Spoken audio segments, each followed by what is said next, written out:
اللہ الرحمن الرحیم الحمدللہ والصلاة والسلام علی رسول اللہ وعلی آلہ وصحبہ وعلہ وبعد۔ زندگی میں اگر آپ دیتے ہیں، اپنی اولاد کو تقسیم کرتے ہیں جائیداد کی، تو اسے ہبہ کہیں گے۔ وراثت مرنے کے بعد ہوتی ہے، زندگی میں ہبہ ہوتا ہے، بیٹے اور بیٹیوں کو برابر ملے گا۔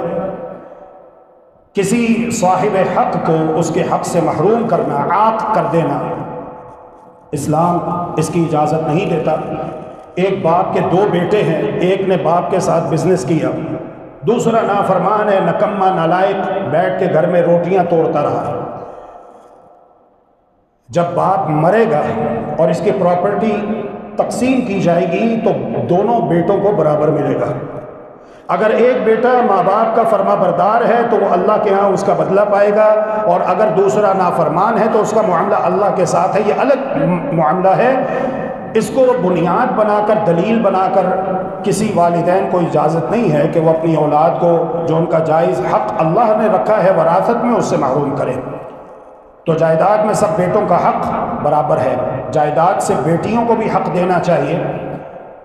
کیا جب آپ بیٹے کی شادی کرتے ہیں تو بیٹے کی شادی پر اخراجات نہیں ہوتے؟ جس طرح بیٹوں کی شادی پر اخراجات آپ کرتے ہیں، اسی طرح بیٹیوں کی شادی پر بھی کر لیے، کون سا کوئی بڑی بات ہے؟ اب اس کو بنیاد بنا کر کہنا کہ ہم نے تو بیٹیوں کی شادیوں پر، یا بھائی کہیں کہ ہم نے تو بہنوں کی شادیوں پر اتنا پیسہ خرچ کیا، اتنے لاکھ لگائے، اتنے کروڑ لگائے، لہذا اب باپ کی پراپرٹی سے بیٹیوں کو کچھ نہیں ملے گا، یہ بات بالکل غلط ہے۔